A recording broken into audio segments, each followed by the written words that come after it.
आज का जो रियल इंसिडेंट है वो बहुत ही ज़्यादा खौफनाक और बहुत ही ज़्यादा भयानक है। अगर आप इसे आखिरी तक देखेंगे तो आपको बहुत कुछ सीखने को मिलने वाला है। कैसे अपनों पर धाक लगाए बैठे होते हैं कि कब जो है उन्हें काट के रख दे। इस पूरे रियल इंसिडेंट में आपको इतना कुछ सीखने को मिलने वाला है। इमेजिन कीजिए कि आप एक घर में रहते हैं जिसमें मुश्किल से 7 से 10 मेंबर्स हैं, लेकिन आपके घर में हर तरफ कुछ ना कुछ पोजेशन का केस हो रहा है और आपको पता है किसी अपने का हाथ है, लेकिन आप उसे पकड़ नहीं पा रहे।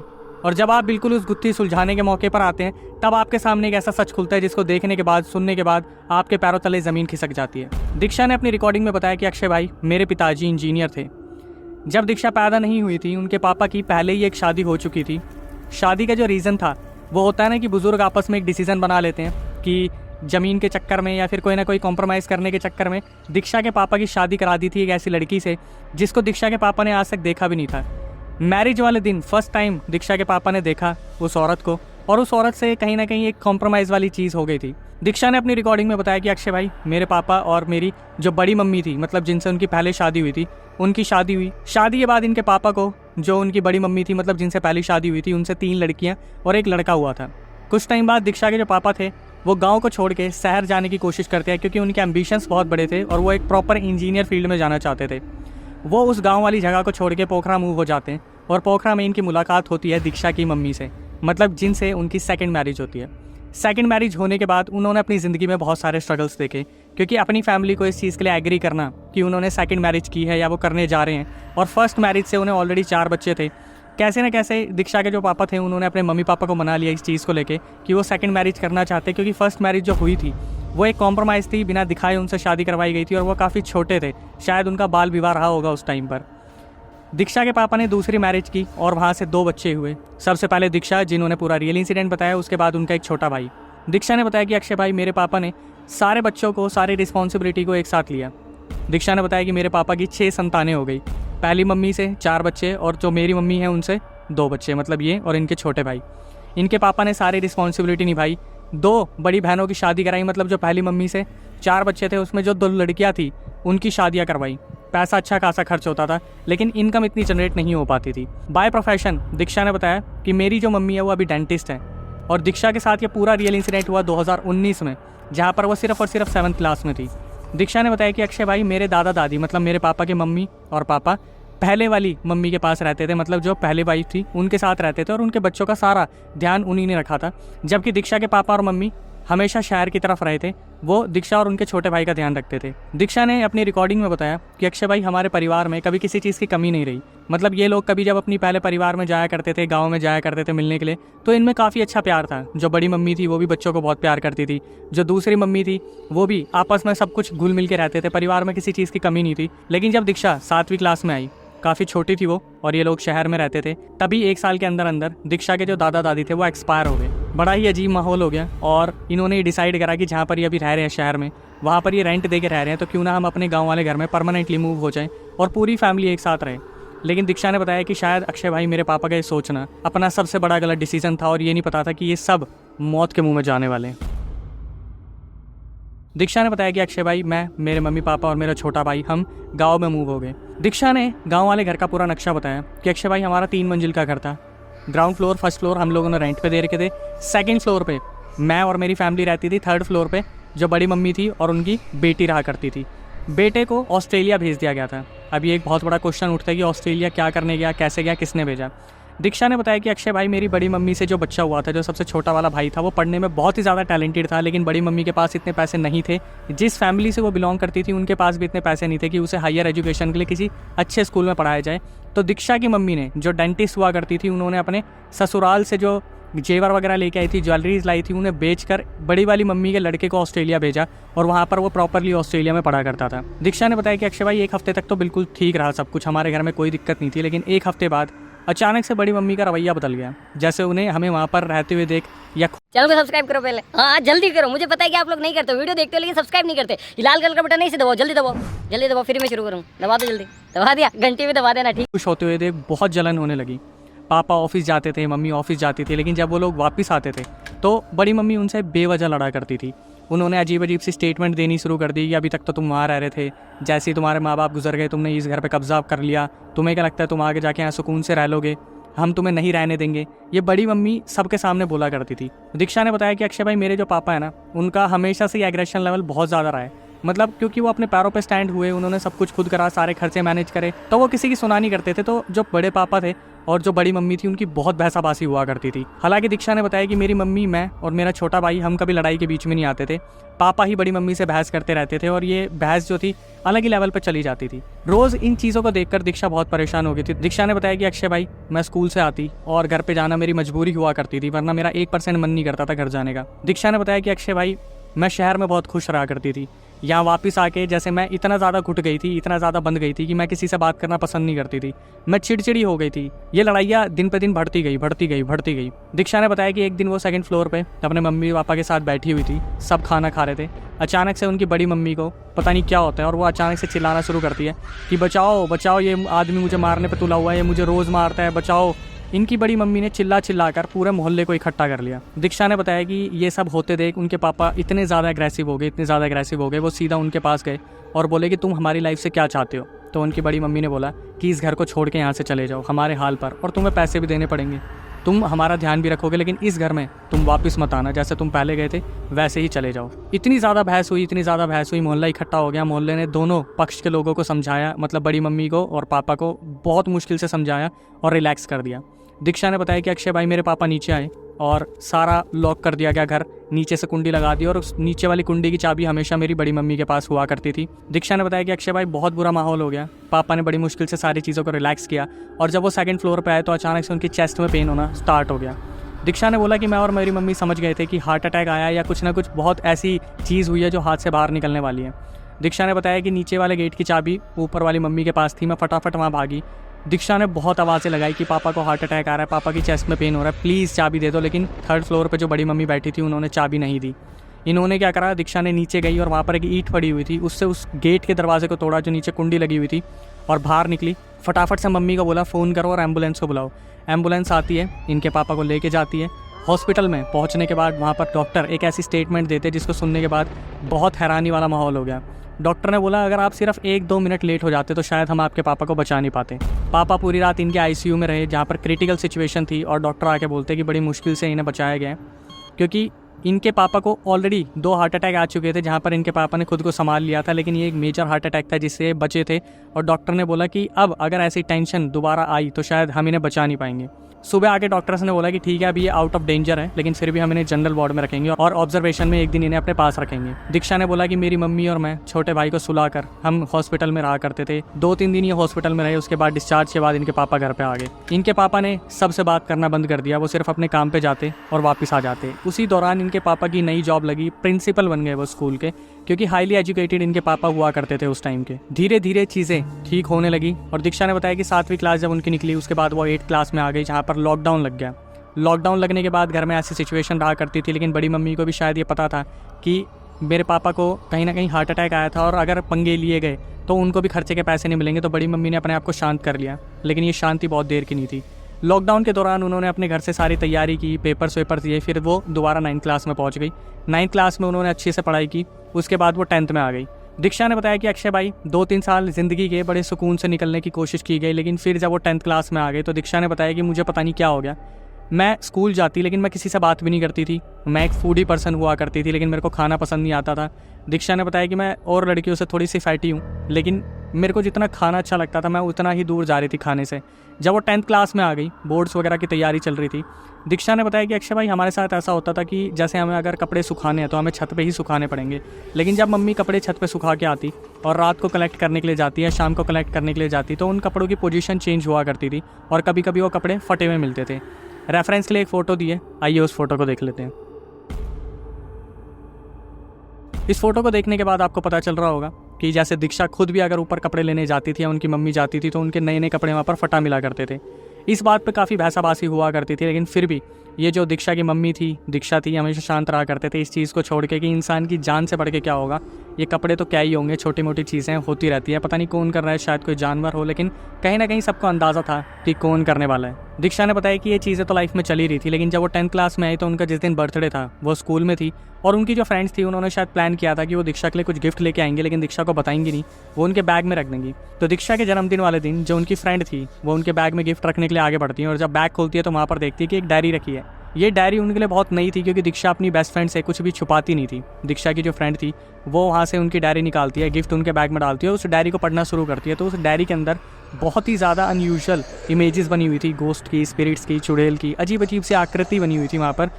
उनकी फ्रेंड इतना डर गई उस डायरी को देखने के बाद, वो वहाँ पर बुरी तरीके से रोने लगी। जब दीक्षा क्लास से बाहर थी तो टीचर देखकर वहाँ पर आती है कि क्या हुआ है, रोना पीटना क्यों चल रहा है, क्यों उनकी फ्रेंड रो रही है। तो जब वो डायरी देखती है टीचर, दीक्षा की तभी क्लास में एंट्री होती है, और दीक्षा ने बताया कि वहाँ पर उनके अंदर एक अजीब सा पोजेशन आ गया, जहाँ पर उन्होंने अपनी टीचर से वो डायरी छीनकर सब पे चिल्लाना शुरू कर दिया। उनकी टीचर ने बड़ी मुश्किल से उन्हें शांत कराया, उन्हें बैठाया और तसल्ली दी कि किसी ने इस डायरी को देखा नहीं है, हम जस्ट ये देख रहे थे कि आउट ऑफ सिलेबस बुक तुम्हारे बैग में कहाँ से आ गई। दीक्षा ने बताया कि अक्षय भाई, मैं बड़ी मुश्किल से शांत हुई, मैं अपने घर आई, मेरे मम्मी पापा ने मेरा बर्थडे सेलिब्रेट किया और मुझे उस दिन गिटार गिफ्ट में दिया, जो कि मुझे बहुत ही ज़्यादा पसंद था। लेकिन दीक्षा की लाइफ में शायद ऐसी चीज़ें जुड़ चुकी थी जिससे वो अनजान थी, जो आगे जाके उनकी पूरी ज़िंदगी बुरी तरीके से दहलाने वाली थी। दीक्षा ने बताया उनके जन्मदिन वाले दिन के हादसे के बाद उनकी तबीयत बहुत ज़्यादा ख़राब रहने लगी। धीरे धीरे उनकी तबीयत इतनी ज़्यादा ख़राब होने लगी कि वो 21 दिन तक स्कूल नहीं जा पाई। स्कूल से फॉलोअप के लिए कॉल आता था तो ये बता देते थे कि बच्ची की तबीयत बहुत ज़्यादा ख़राब है। इन्होंने अलग अलग हॉस्पिटल्स में दिखाया, जहाँ पर डॉक्टर देखते बता देते कि इन्हें मेंटली डिप्रेशन है, ये किसी चीज़ से परेशान चल रही है, इसका इलाज सिर्फ ये है कि इन्हें शांति में रहने दिया जाए। 21 दिन हो गए थे, फिर उसके बाद 30 दिन हो गए, लेकिन दीक्षा जो थी वो अपने स्कूल तक नहीं पहुँच पाई और उनकी तबीयत बहुत ज़्यादा ख़राब होने लग रही थी। उनका वज़न कम नहीं हो रहा था, बढ़ रहा था बिना कुछ खाए, और दीक्षा इस चीज़ से परेशान थी कि मेरा जो वेट है वो इतना ज़्यादा फैलता कैसे जा रहा है, जबकि वेट कम होना चाहिए था। तो दीक्षा ने बताया कि अक्षय भाई, जब मैं हॉस्पिटल जाती थी वहाँ पर दुनिया भर के टेस्ट होते थे, इतने ज़्यादा खर्चा होता था, ये बात धीरे धीरे फैलने लगी हमारे रिलेशंस में कि दीक्षा के ऊपर इतना ज़्यादा पैसा खर्च हो रहा है। तो जो दीक्षा की मम्मी थी, मतलब उनकी नानी जी, वो फ़ोन करती है घर पे और बताती है कि तुम इतना सारा पैसा खर्च कर रहे हो, इसे किसी तांत्रिक को, किसी मौलवी को, किसी बाबा को दिखवा क्यों नहीं लेते, क्योंकि अगर वहाँ कोई दिक्कत नहीं निकल के आ रही तो एक बार वहाँ भी दिखवा लो। इनके पापा प्रिंसिपल थे, मम्मी डेंटिस्ट थी, तो उनको कहीं ना कहीं इस चीज़ पर बिल्कुल भी बिलीव नहीं था, लेकिन फिर भी नानी के इतने बोलने पर जो उनके पापा है वो एग्री करते हैं, और उनकी नानी ही जो है एक मौलवी का नंबर देती हैं। तो ये अपनी बेटी को एक मौलवी के पास लेके जाते हैं, तो मौलवी वहाँ पर बैठे होते हैं और वो यही बोलते हैं अगर इनके ऊपर कुछ होगा तो ये अभी यहाँ पर बेहोश हो जाएंगी और फिर इनका जो भी ड्रामा है वो हमारे सामने स्टार्ट हो जाएगा। दीक्षा ने बताया कि अक्षय भाई, मुझे बस इतना पता है, मैं वहाँ पर जाके बैठी और मेरे जैसे 3-4 लोग और भी बैठे हुए थे जो मुंह नीचे करके बैठे थे। दीक्षा ने बताया कि अक्षय भाई, मुझे कब नींद आ गई मुझे पता ही नहीं चला, और जब मैं उठी तो मैंने पहली बार ज़िंदगी में अपने पापा को अपने सामने रोता हुआ देखा। मतलब उसके बाद जो था, दीक्षा को घर आने के बाद पता चला कि उनके अंदर कोई स्पिरिट है, कोई ना कोई ऐसी स्पिरिट है जो उनको टेक ओवर कर रही है। उनका जो पूरे फैमिली का शक था वो बुरी तरीके से टूट गया था, क्योंकि उन्हें लग रहा था कि अगर इसके अंदर ऐसा कुछ होगा तो वो बड़ी मम्मी का करा होगा, लेकिन यहाँ पर एक नई ही गुत्थी सुलझ के आती है। एक्चुअली में इनके जो दीक्षा के पापा थे, इनकी एक बड़ी बहन थी जो काफ़ी टाइम पहले बचपन में ही गुजर गई थी, क्योंकि उन्हें कोई ऐसी बीमारी थी जिसका इलाज नहीं था, और कहीं ना कहीं वो इनको पोजेस करके बैठी थी। दीक्षा को बाद में पता चलता है, उनके मम्मी पापा बताते कि बेटा, जब हम आपको वहाँ लेके गए थे तो आप बार बार जो है भुआ की आवाज़ में बोल रहे थे कि मैं इससे बहुत प्यार करती हूँ, मुझे इसके ऊपर छोड़ा गया है, मैं अपनी मर्ज़ी से नहीं आई हूँ और मैं इसी की बहन हूँ, मतलब उनके पापा की बहन हूँ, मतलब इनकी भुआ हूँ। तो वहाँ पर चीज़ें सुलझती नहीं है, क्योंकि उस मौलवी के पास शायद इतनी ताकत नहीं थी कि वो इन चीज़ों को इस तरीके से शांत करके बैठे। कुछ दिन बीतते हैं जहाँ पर उनकी तबीयत ठीक नहीं होती दीक्षा की, और वो बहुत ज़्यादा इरिटेट रहने लगती है, अपनी मम्मी से एग्रेसिवली बात करने लगती है, घूर के बोलती है कि क्या देख रही है, मैं इसे लेके जाऊँगी, तू यहाँ क्या देख रही है, मैं पक्का इसे लेके जाऊँगी, तुम कुछ भी कर लो, मैं इसे लेके जाऊँगी। उनकी मम्मी, उनके पापा धीरे धीरे बहुत ज़्यादा टूटने लगे थे अंदर, और इस चीज़ का दूर दूर तक कोई इलाज नहीं मिल रहा था। उसके बाद दीक्षा ने बताया कि अक्षय भाई, जब उस मौलवी से ये चीज़ें रिजॉल्व नहीं हुई तो पापा ने कम से कम नहीं तो 100 से ज़्यादा तांत्रिकों को दिखाया, लेकिन किसी के बस के ऐसा कुछ नहीं हुआ कि वो मेरे अंदर से पोजेशन निकाल दे। उसके बाद दीक्षा ने बताया कि इंडिया और नेपाल के बॉर्डर पे एक बुद्धा रहते थे, उनका पूरा सेंटर है वहाँ पर, जहाँ पर वो शिवा की पूजा करते हैं, मतलब लॉर्ड शिवा, महादेव, हमारे जो महादेव है उनकी पूजा होती है वहाँ पर। दीक्षा ने बताया कि उनके पापा ने उन बुद्धा से कांटेक्ट किया और उन बुद्धा ने दीक्षा को वहाँ पर बुलाया उनकी फैमिली के साथ। दीक्षा को वहाँ पर 1 महीने रहना था, तो उन्होंने वहाँ पर एक नियर बाय रूम बुक करा, और दीक्षा ने बताया कि अक्षय भाई, आप बिलीव नहीं करोगे, मेरे जैसे हज़ारों लोग वहाँ पर अपना एक्सॉर्सिज्म करवाने आते थे, अपना पोजेशन उतारने आते थे। तो दीक्षा ने उनकी पूरी प्रक्रिया बताई कि वो वहाँ पर हाथ में कुछ भभूति पकड़ाया करते थे, और वहाँ पर जो था शिव जी के नाम के डमरू बजा करते थे, और जिसके अंदर पोजेशन होता था वो वहाँ पर चीखना शुरू कर देता था।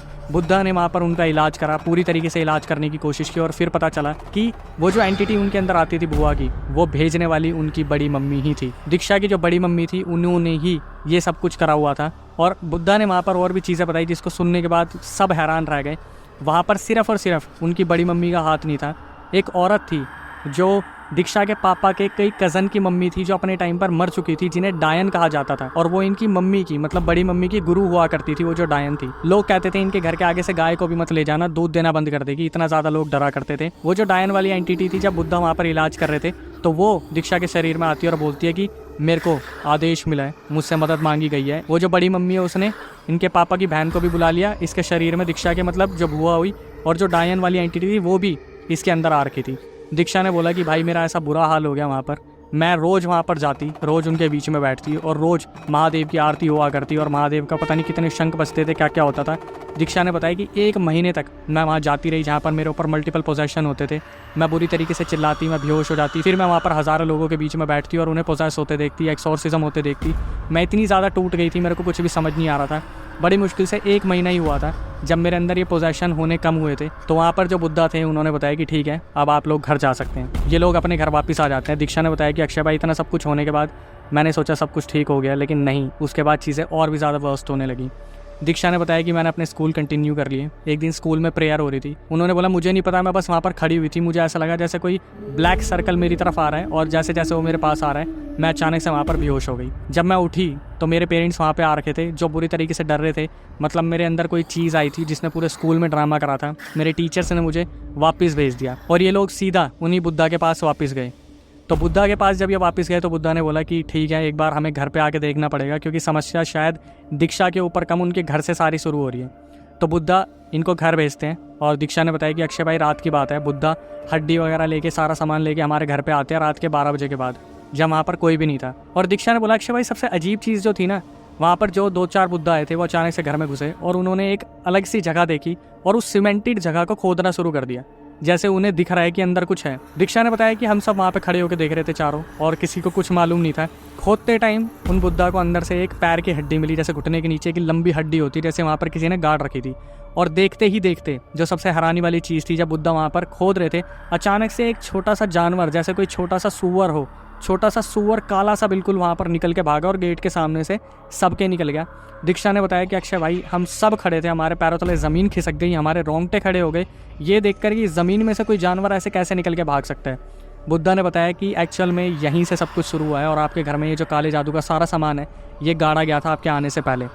बुद्धा ने क्या करा, सारी चीज़ें रिमूव कर दी और वो लोग रिमूव करने के बाद वहाँ से चले गए। तो वहाँ पर जो हड्डियाँ निकली थी उसकी भी एक रेफरेंस के लिए फ़ोटो दी गई है, वो भी आप देख सकते हैं।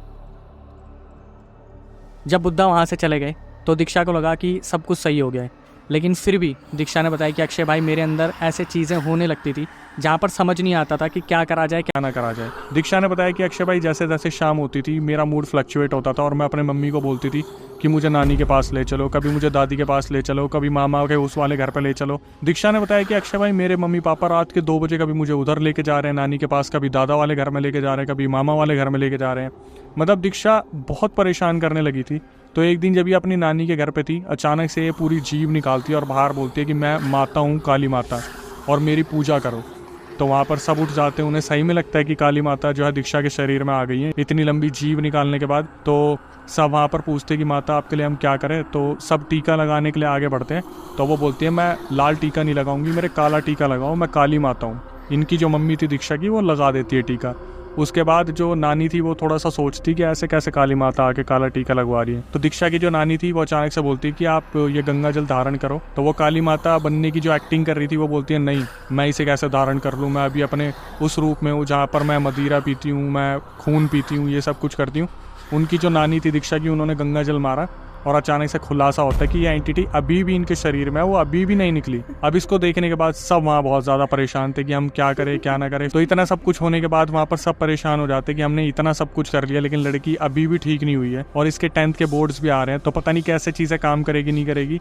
तो इनके पापा क्या करते हैं, उन बुद्धा को फ़ोन करते हैं और बताते कि अभी भी ये जो है ठीक होके नहीं दी, अभी भी इसके अंदर पता नहीं किस किस की आत्माएं आ रही हैं। तो वो जो बुद्धा थे वो एक नंबर देते हैं एक मौलवी का, जो कि इंडिया बॉर्डर के थोड़ा सा अंदर जाके रहा करते थे, जिनकी कोई पहचान नहीं थी, जो किसी के सामने नहीं आया करते थे। और बुद्धा ने बोला यही एक लौते मौलवी हैं जो आपकी बेटी को ठीक कर सकते हैं, तो आपको फटाफट इनको मौलवी के पास ले जाना चाहिए जो इंडिया में रहते हैं। दीक्षा ने बताया कि रातों रात मेरे पापा मम्मी मुझे मौलवी के पास ले गए, लेकिन उनका रास्ता उन्हें ढूंढना इतना मुश्किल था। वो अपनी कुटिया में सो रहे थे। दीक्षा ने बोला जब मेरे मम्मी पापा मुझे वहाँ लेकर गए, वो सो रहे थे, उन्हें उठाया, वो आराम से बैठे, उन्होंने दीक्षा का हाथ पकड़ा, उनके पापा का हाथ पकड़ा और उनकी पूरी बैक स्टोरी बता दी। अभी तक इन लोगों को भरोसा नहीं हो रहा था, लेकिन जब इन्हें इतना सब कुछ सुनने को मिला कि इनके घर में ये सब कुछ हो रहा है, ऐसे हड्डी मिली, कोई जानवर भागा, तो इन्हें भरोसा हुआ कि ये सही जगह आए हैं। उसके बाद उन मौलवी ने दीक्षा को बोला कि बेटा इधर आके लेट जाओ, थोड़ी देर सो जाओ तुम। दीक्षा ने बोला कि अक्षय भाई मैं उस घर में इतना रिलैक्स फील कर रही थी जैसे सारी एंटिटीज उनके घर के बाहर वेट कर रही है मेरा, मैं बहुत रिलैक्स थी। दीक्षा ने बताया कि मौलवी के बोलने पर मैं वहाँ पर लेटी और अचानक से उन्होंने थोड़ा सा मेरा सूट ऊपर करा और मेरी कमर को उन्होंने जैसे चूसना स्टार्ट करा और अपने मुंह से चूसते और पिंस निकालने लगते।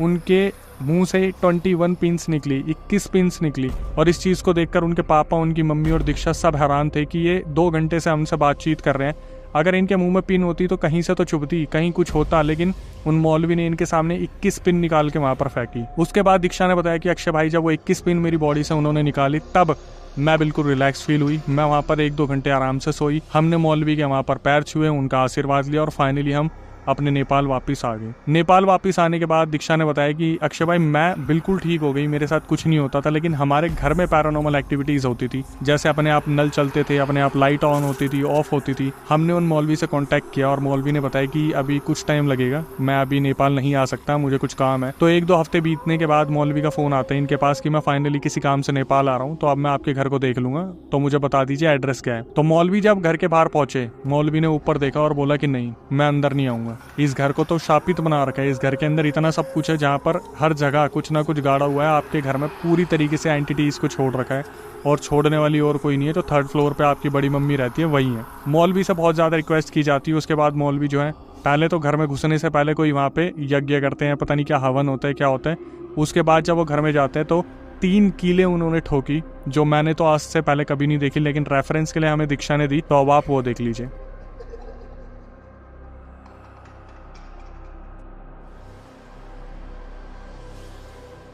तो इन 3 कीलों को अलग अलग जगह पे जो है दरवाज़ों पे ठोका गया। उसके बाद मौलवी वहाँ से गए, इनके घर को पूरा पवित्र करके शुद्ध करके। उसके बाद दीक्षा ने बोला कि अक्षय भाई मैंने बड़ी मुश्किल से 8-10 महीने स्ट्रगल करके बड़ी मुश्किल से पढ़ पुढ़ा के अपनी 10th निकाली, 11th में मैंने साइंस ली, अब मैं 12th में हूँ और अब बिल्कुल इन चीज़ों से फ्री हो रखी हूँ। लेकिन अब हमारी ऊपर वालों से बिल्कुल बातचीत नहीं होती और आगे जाके हमारा यही प्लान है कि हम इस घर को छोड़ के कहीं ना कहीं मूव कर जाएंगे, क्योंकि जो नेगेटिव एनर्जीज होती हैं इंसानों के मन में वो कभी ख़त्म नहीं होती, वक्त के साथ बढ़ती जाती है। और बड़ी मम्मी को पता है कि इन्होंने अपना घर बंधवा लिया, लेकिन कहीं ना कहीं हम जब बाहर जाएंगे या छोटा भाई बड़ा होगा उसके साथ कुछ भी हो सकता है। तो दीक्षा ने बोला कि हमने यही सबक लिया अक्षय भाई कि वक्त के साथ आगे बढ़ना सीख लो, पुराने जख्मों को जितना कुरेदोगे उतना उसमें से रक्त बहेगा। एक सबूत इन्होंने हमें दिया, रिकॉर्डिंग आप आगे पीछे भी सुन सकते हो।